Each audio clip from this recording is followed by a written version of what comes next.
भगवान जैसा कोई नहीं। बोलिए सीताराम भगवान की जय।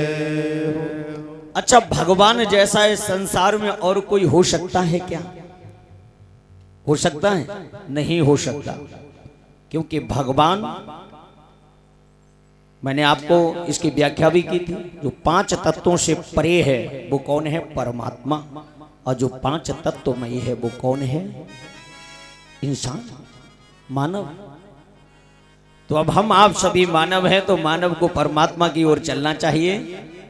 और मैं आपसे निवेदन करूं, गोस्वामी जी की तरफ से कल आपने जो श्रवण किया, तो श्री गोस्वामी जी ने अपनी कलम चलाई, भरद्वाज सुन शंकर वाणी।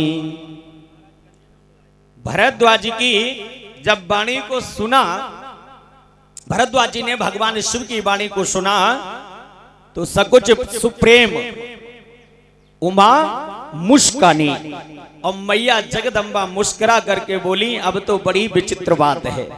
क्या बात है महाराज?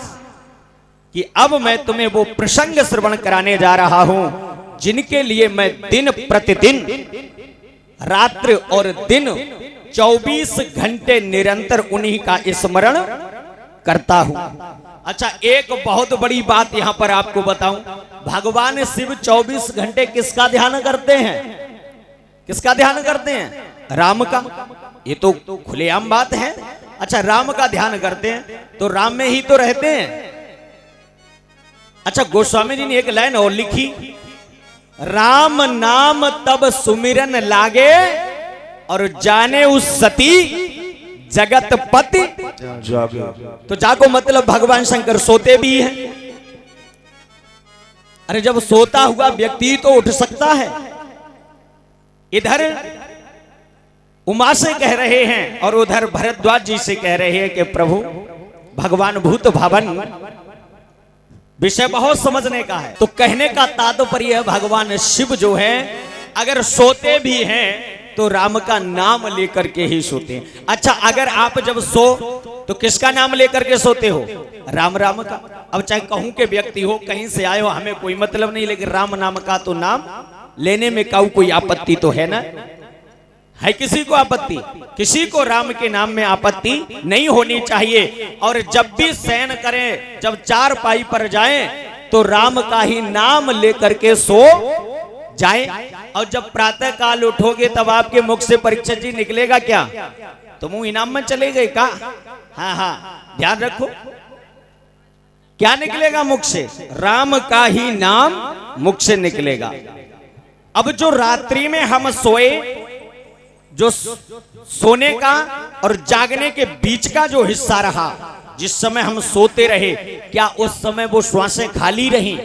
वो श्वासें खाली नहीं रहीं, वो निरंतर राम का ही नाम जपती रहीं। इसीलिए बाबा गोस्वामी कहते हैं, जाने उस सती उमापति जागे।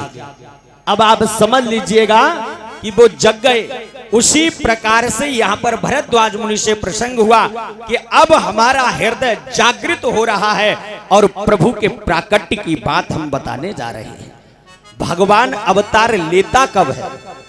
कब लेता है प्रभु अवतार? जब जब हो धर्म के हानि, जब हो धर्म के हानि,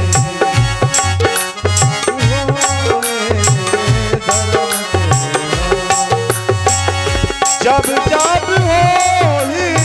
धर्म के हानि, पाढ़ई असुर अधम अभिमानी, पाढ़ई असुर अधम अभिमानी, हो तब तब धरे प्रभु मनुज शरीरा, तब तब धरे प्रभु विविध शरीरा, हरहि कृपा दे सजन पिता, हरहि कृपा दे सजन पीरा, हरहि कृपा पान दे साजन पीरा। जब जब होए, ये भगवान के प्राकट्य के संदर्भ में है कि जब जब धर्म की हानि होती है तब तब प्रभु विविध शरीर धारण करके इस पावन वसुंधरा पर प्रकट होते हैं। अब प्रकट कैसे होते हैं, किनके यहाँ होते हैं? भाई प्रकट सभी के घर में हो सकते हैं। ये जो प्रसंग यहाँ चल रहा है ये किसी के यहाँ भी चल सकता है। भगवान प्रकट उसी के यहाँ होता है। किसके यहाँ? जो भगवान के लिए भूखा और प्यासा तड़पता रहता है, संसार की सारी कामनाओं को त्याग करके और सीधा सीधा ध्यान उसमें लगा देता है। वो ध्यान किसने लगाया? आज श्री कहते हैं जिनते भई सृष्टि नर अनूपा, जिनके द्वारा इस सृष्टि का प्राकट्य हुआ, मैथुन सृष्टि का प्राकट्य हुआ, जो स्वयंभू मनु और माता शतरूपा है। इन मैया मनु शतरूपा के पुत्र थे उत्तानपाद। जब राज्य काफी समय हो गया चलते हुए तो इन्होंने बरबस राज सुतहे तब दीना, तब उन्होंने अपने राज्य को अपने पुत्र को सौंप दिया और चले। अकेले नहीं चले। कब चलते हैं? दोनों की जब तक सहमति न हो तब तक कोई कार्य पूर्ण नहीं हो सकता है। अब दोनों की सहमति होनी चाहिए। मान लो किसी ने कह दिया कि कल पंडित जी हम सत्यनारायण भगवान की कथा कराएंगे, किसी ने कह दिया आपसे, है ना। अब आपने कहा ठीक है हम तो सत्यनारायण की कथा कराएंगे। आपने अपने घर जाकर के पत्नी को बताया और बोले कि देवी कल हम सत्यनारायण की कथा कराएंगे। तो देवी जी बोली कल ना परसों होगी, कल कथा नहीं होगी। कब होगी? परसों होगी। अब बताइए जब कथा परसों होगी तो पति पत्नी में कथा नहीं, महाभारत प्रारंभ हो गया। पति कह रहा है अभी होगी, पत्नी कह रही है परसों होगी, और ये विवाद बढ़ा।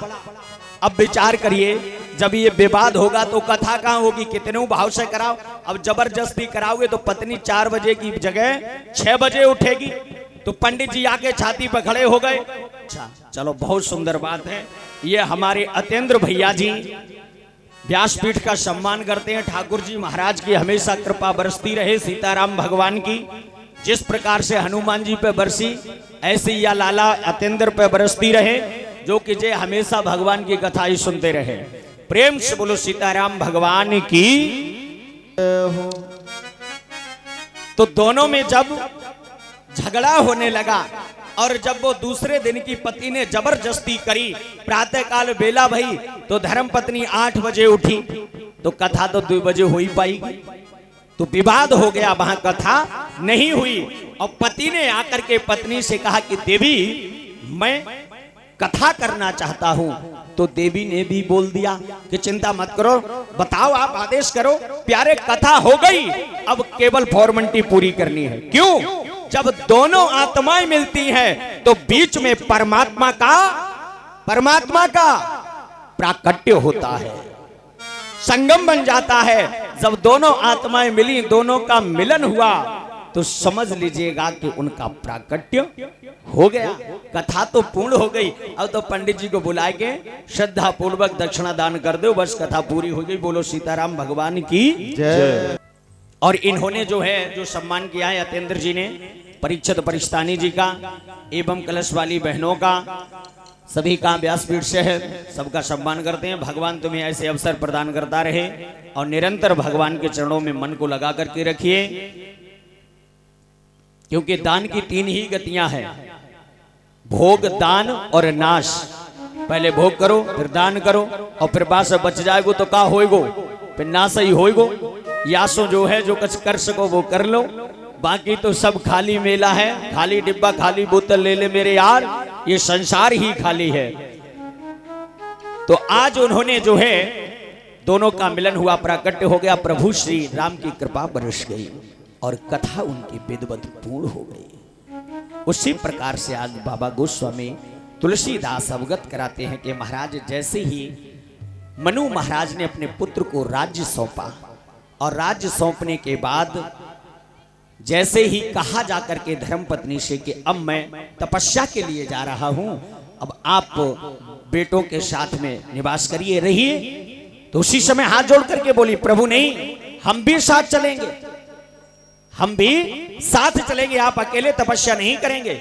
जब मैंने 7 फेरे लिए थे उस समय ये प्रण किया है, तो उस प्रण को मैं पूर्ण रूपेण निभाऊंगी, और उस प्रण के कारण आज मैं आपके साथ चलने के लिए तैयार हूं। और जहां दोनों का सहयोग हो जाता है वहां भगवान को आने में देरी नहीं लगती है। नारी समेत गबन बन कीना।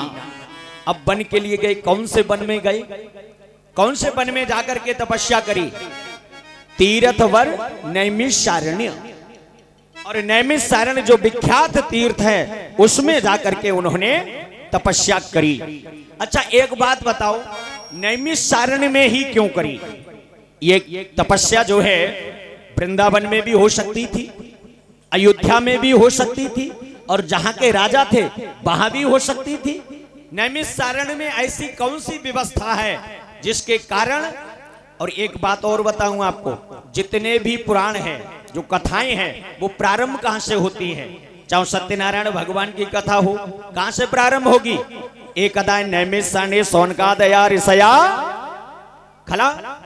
एक बार नैमिषारण्य क्षेत्र में चाहे कोई भी पुराण उठा के देखो, अब राम जी की कथा शुरू हो रही है, कहां से हो रही है? नैमिषारण्य से। ये नैमिषारण्य है क्या? नैमिषारण्य है क्या?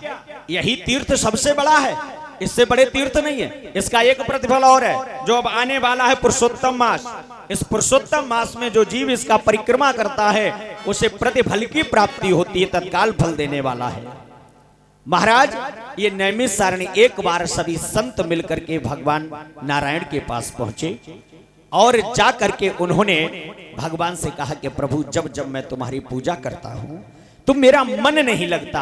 अच्छा सही सही बताओ, कथा सुनने में कितने लोगों को मन लग रहा है? हाँ, बहुत बढ़िया, बड़ी खुशी की बात है, हम तो बड़ी धन्य हो गए, कृत्य हो गए। बोलो सीताराम भगवान की जय हो। अच्छा भजन करते समय कितने लोगों को मन सीधो भजन में लगता है? सही से यहाँ तो नहीं झूठ मूठ मत बोल दियो, सब जने सरासर झूठ बोल रहे हैं।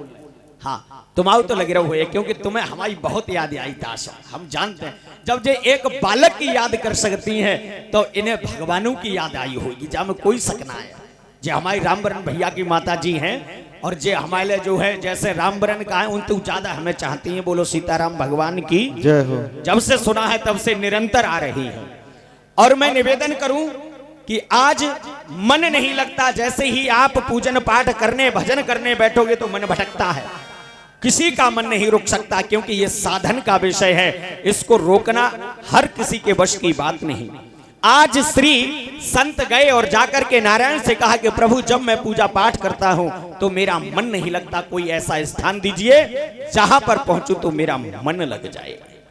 तो उसी समय भगवान ने अपने सुदर्शन से एक निमी को निकाल करके और जैसे ही पृथ्वी पर फेंका तो कहां गिरी? वो निमी जाकर के गिरी भारत देश के उत्तर प्रदेश में, और उत्तर प्रदेश के सीतापुर जिले के एक वन में जाकर के गिरी। और जब वह वन में गिरी तो उस वन का नाम क्या हो गया? नैमिषारण्य। अरण्य माने वन, नैमिष माने निमी। अब जैसे ही जाकर के जंगल में गिरी तो भगवान ने कह दिया उसी स्थान पर जाकर के पूजा पाठ करो, अब तुम्हारा मन लग जाएगा, इसमें कोई संदेह नहीं है। जब उन्होंने ये शब्द बोल दिया तो संतों ने बात को स्वीकार किया और सीधे आकर के नैमिषारण्य में बैठ गए। अब नैमिषारण्य की असली बात हम आपको बताने जा रहे हैं, ध्यान दीजिएगा। वो नैमिषारण्य है क्या?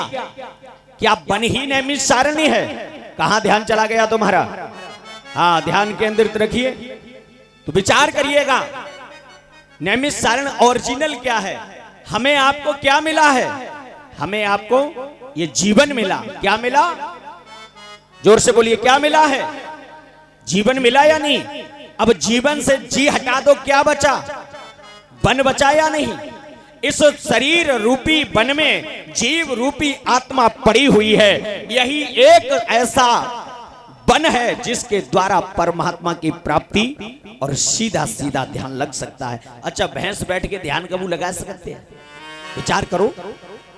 तभी तो गोस्वामी जी ने अपनी कलम चला दी। क्या लिख दिया? बड़े भाग्य से ये हमें आपको क्या मिला? नर्तन मिला। बड़े भाग्य मानुष तन पावा, भाग्य मानुष तन पावा,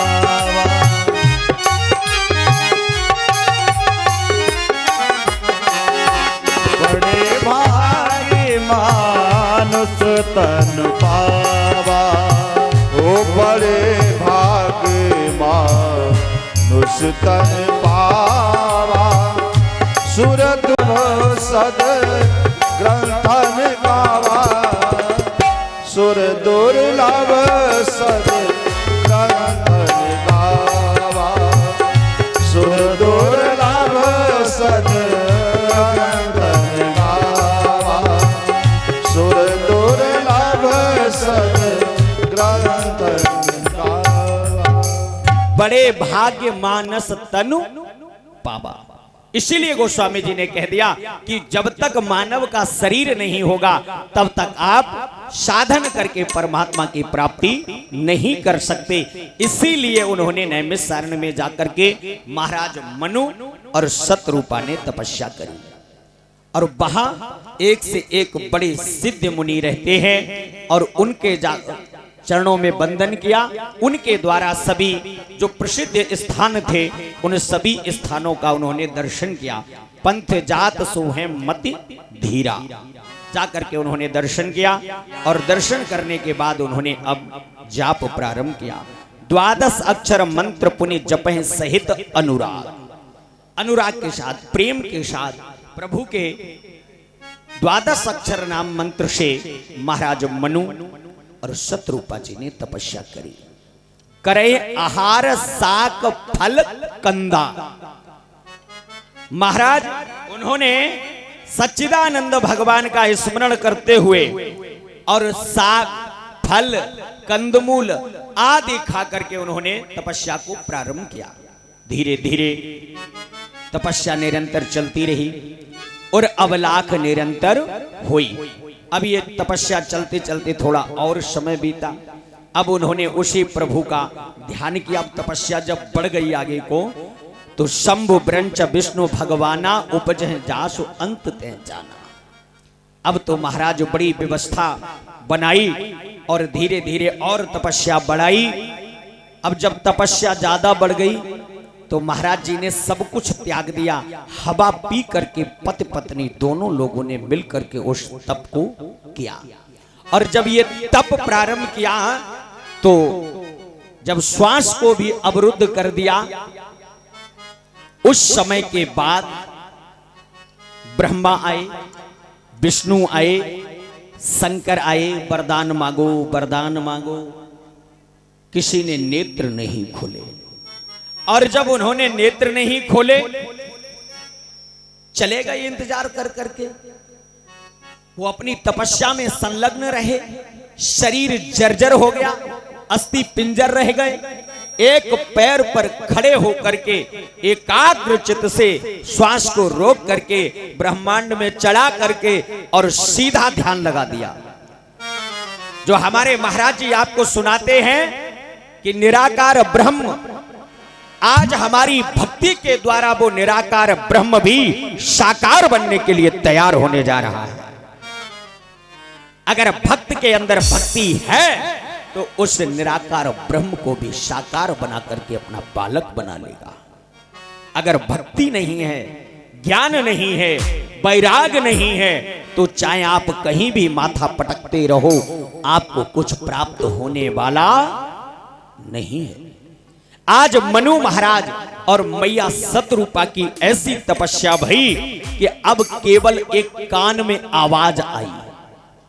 कान में क्या आवाज आई? मांगहु बर बहु भांति लुभाए। महाराज जैसे कान में आवाज आई कि अब आप बर मांगो, तो उन्होंने कहा ऐसे थोड़े ही मांगेंगे।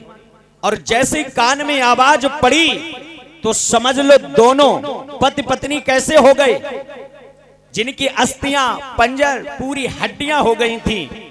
और जैसे ही कान में आवाज पड़ी तो गोस्वामी कह रहे हैं, हष्ट पुष्ट तन भय सुहाए, हष्ट पुष्ट तन भय सुहाए, हष्ट पुष्ट तन भय सुहाए। जय हो। मानहु अब ही भवन ते आए, मानहु अब ही भवन ते आए। जिन्होंने इतने वर्षों तक तपस्या करी, एक एक हड्डी निकल आई, और जैसे ही वो कान में शब्द पड़ा, क्या पड़ा? शब्द पड़ा, और कान में शब्द पड़ा तो मानो अभी भवनते आए, हष्ट पुष्ट तन भय सुहाए। ऐसा प्रतीत हुआ कि मानो शरीर प्रफुल्लित हो गया, महाराज नए बन गए। और भगवान की कथा बुढ़ापा दूर कर देती है, जवानी ला देती है। प्रथम दिवस आपको गुरुजी ने सुनाया ही होगा बैरागी की कथा में। हाँ, नया बना देती है, जवानी आ जाती है। फिर तो ऐसे समझो पैर जमीन पे ना चले, समझ रहे हो या नहीं? और जैसे ये आवाज उनके कानों में पड़ी, जो अस्थियों के पिंजर खड़े थे वो सर्वज्ञ हो गए। अब प्रभु सर्वज्ञ दास निज जानी। अब बोले कि जो आवाज तुमने हमें सुनाई है, अब तुम हमारे सामने एक बार प्रकट तो हो जाओ, हम देख तो लें तुम हो कैसे, तुम्हारा स्वरूप कैसो है। अब प्रभु सो तुम जानहो अंतर्जामी प्रभव मोर मनोरथ स्वामी। अब तो हमारी इच्छा केवल यही है कि तुम हमारे सामने प्रकट हो जाओ, हम तुम्हें देख लें, तुम्हारा स्वरूप क्या है। तो भगवान ने कहा, ब्रह्म ने कहा कि मेरा कोई स्वरूप नहीं है।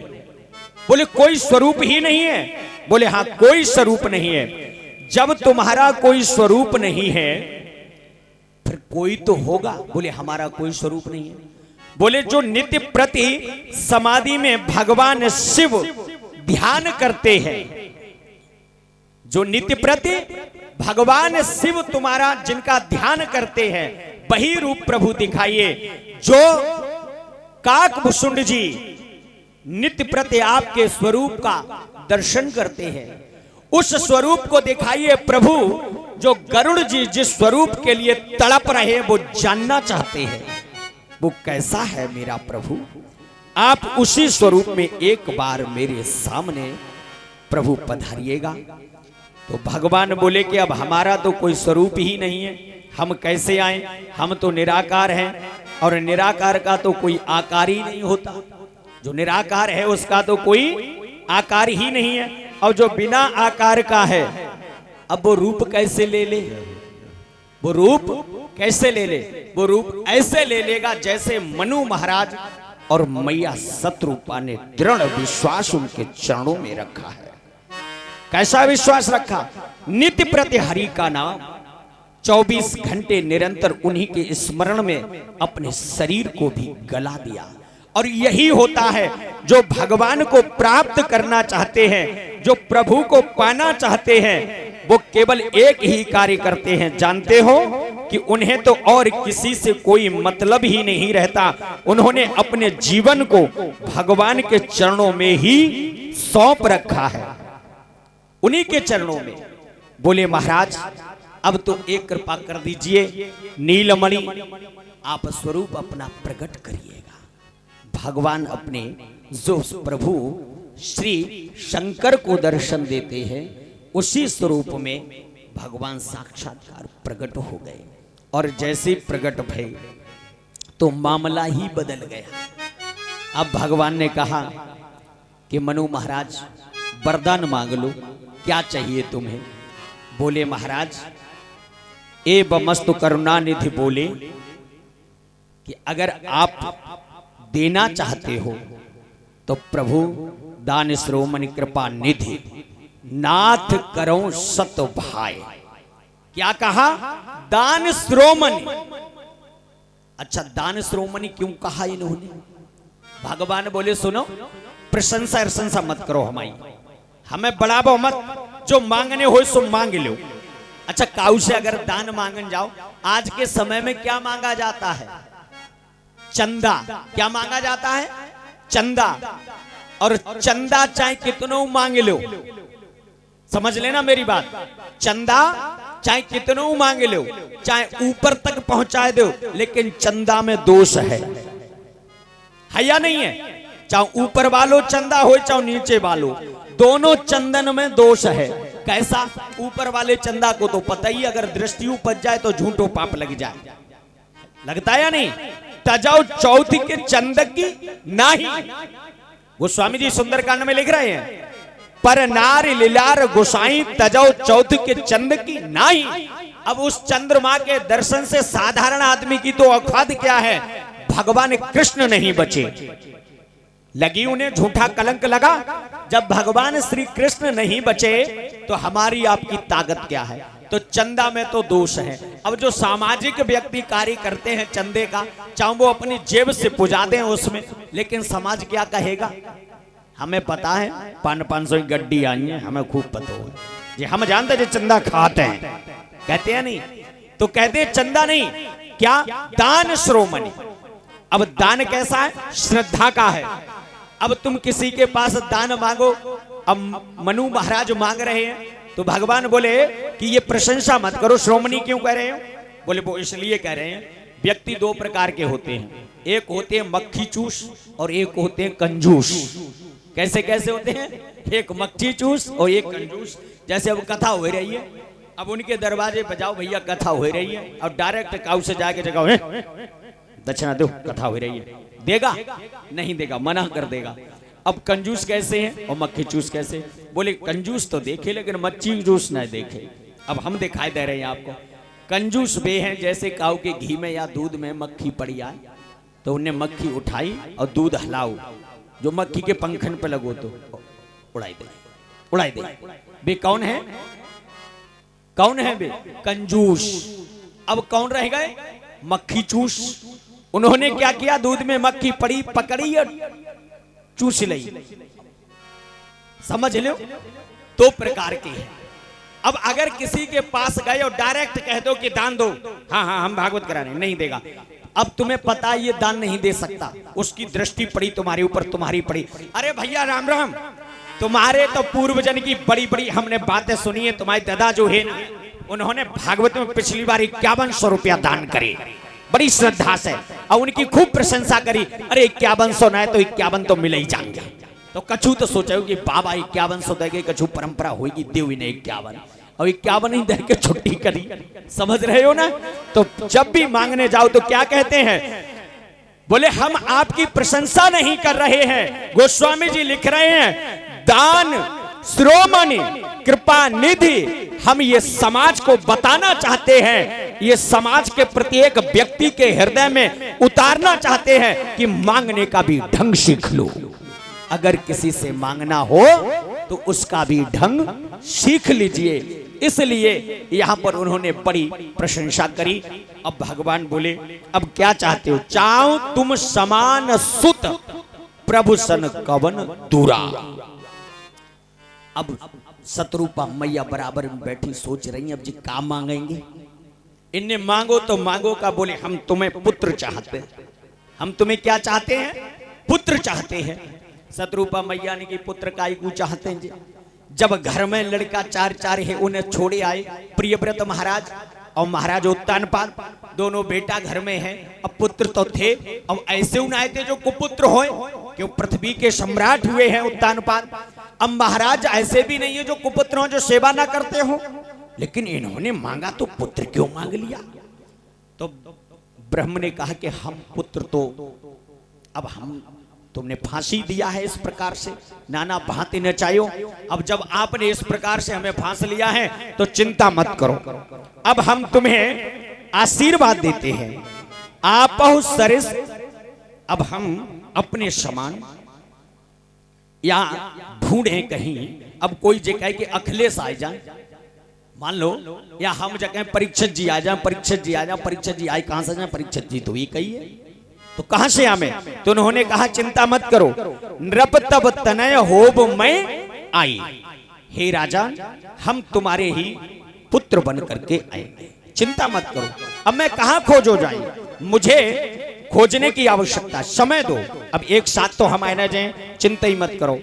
और जैसे ही उन्होंने निवेदन किया, मांगा, वर मांगा कि प्रभु अब हमें तुम्हारे समान तुम ही चाहिए, तो भगवान ने कहा चिंता ही मत करो, अब हमारे समान दूसरों तो कोई है ही ना, अब हम ही तुम्हारे बेटा बन के आए हैं, हम तुम्हारे बेटा बन करके आ जाएंगे। जब ये बात सुनी तो मैया शत्रुपा ने पूछी, जे कही महाराज हमें एक बात तो बताओ, तुमने जे बात इनसे पूछी कि हमें पुत्र बन करके आ जाओ, तुमने विचार एक भी बार नहीं किया?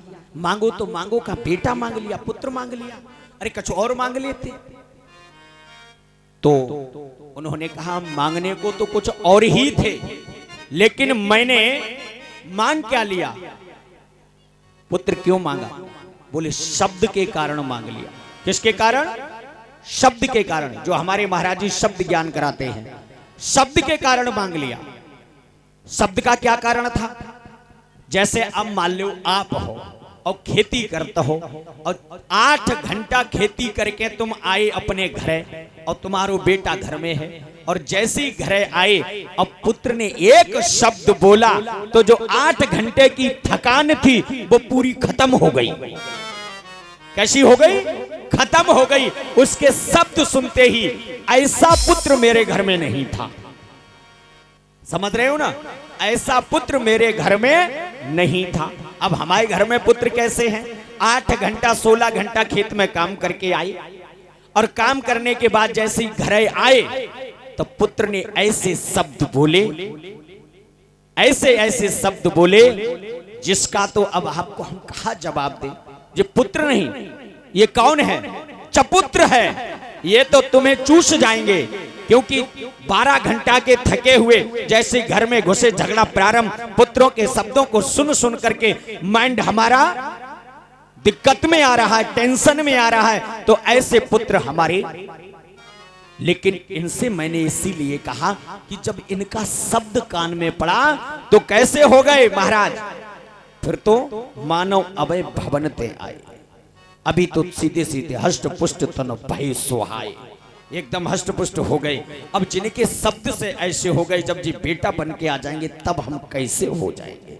इसलिए बोले बहुत बढ़िया बात कही आपने।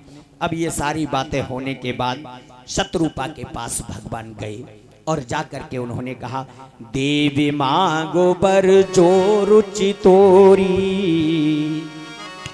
हे देवी, हे देवी, जो तुम्हारी रुचि हो, अपनी रुचि के अनुसार हमसे वरदान मांग लो। किसके अनुसार? अपनी रुचि के अनुसार, जो तुम्हारी इच्छा हो। और जैसे जे बात कही उसी समय मैया शत्रुपा बोली, हम आपसे नाराज हैं, हम कोई वरदान नहीं मांगेंगे। बोले क्यों? बोले हम आपसे नाराज हो गए। बोले नाराज क्यों हो गई?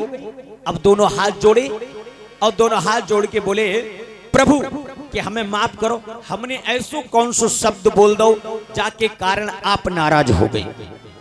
अच्छा विचार करो, ऐसा कौन सा शब्द बोल दिया प्रभु ने?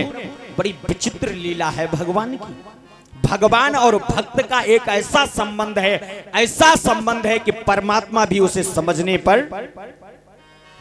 पर परवश है। क्यों? क्योंकि आज मैया शत्रुपा ने जब आग्रह किया कि प्रभु हम आपके शब्दों से मेरा हृदय चुभ गया, मुझे कष्ट हुआ है। बोले क्या कष्ट हो गया तुम्हें? हाथ जोड़े और हाथ जोड़ करके कहा। तब मैया बोली कि प्रभु कष्ट ये हुआ है कि आपने हमारे पति को तो पिता मान लिया, लेकिन हमें माता नहीं माना। हमारे पति को पिता मान लिया, लेकिन हमें माता नहीं माना। अच्छा सही सही बताइयो ईमानदारी से, अपनी मम्मी से काऊ ने आज तक माता कही? कोई नहीं कहेगा, देवी कोई कहेगा। और यहां भगवान ने कहा, देवी मांगो बर जो रुचे तुम्हारी, उस बर को मांगो देवी। अब बताइए, अपनी पत्नी से तो देवी कह सकते हो, पड़ोसी कहें, मोहल्ला वाले कहें, जानने वाले कहें, पहचानने वाले कहें, सब देवी कहेंगे तुम्हारी माँ से, लेकिन जब पुत्र आएगा तब क्या कहेगा, माता जी या माँ। बोले पंडित जी झूठ बोल रहे हैं। हम झूठ नहीं बोल रहे। तब स्वयं हाथ जोड़ करके बोले, मातु विवेक अलौकिक तोरे, अब कबहू न मिटे अनुग्रह। विचार करिएगा। तब उन्होंने माता शब्द से संबोधित करके और क्षमा मांगी, और क्षमा मांग करके कह दिया चिंता मत करो, अब थोड़ा हमें समय दो। और तत्काल तो अब मिल नहीं जाएंगे। बोले अब हमें बताए तो देव प्रभु, कब मिलोगे? बोले तुम चिंता मत करो, जब तुम राजा बन जाओगे तभी हम तुम्हारे घर में आ जाएंगे, और जब तक हम राजा नहीं बनेंगे तब तक भगवान हमारे घर में नहीं आएंगे। वरदान मांग करके प्रसन्न चित्त हो करके आज श्री मनु जी महाराज ने जब कहा तो बोले अब आपको इतना इंतजार करना पड़ेगा, ये शरीर भी छोड़ना पड़ेगा, और जब ये शरीर छोड़ दोगे, दूसरा रूप धारण करोगे, तब मैं तुम्हारे यहाँ पुत्र बन करके आऊंगा। तो आइए, जब उन्हें वरदान मिल गया तो हो सकता है धोखे में हमें भी मिल जाए कहीं। तो 2 लाइन से हम आप सभी मिलकर के प्रभु के नाम के गुणगणों का गायन करें और फिर श्री रामचरितमानस में प्रवेश करें। दोनों हाथों का सहयोग करते हुए बड़े भाव से आनंद लीजिएगा। बोलो सीता सीतारा, बोलो राधे राधे श्याम। बोलो सीता सीतारा, बोलो राधे राधे श्याम। बोलो सीता सीतारा, बोलो राधे राधे श्याम।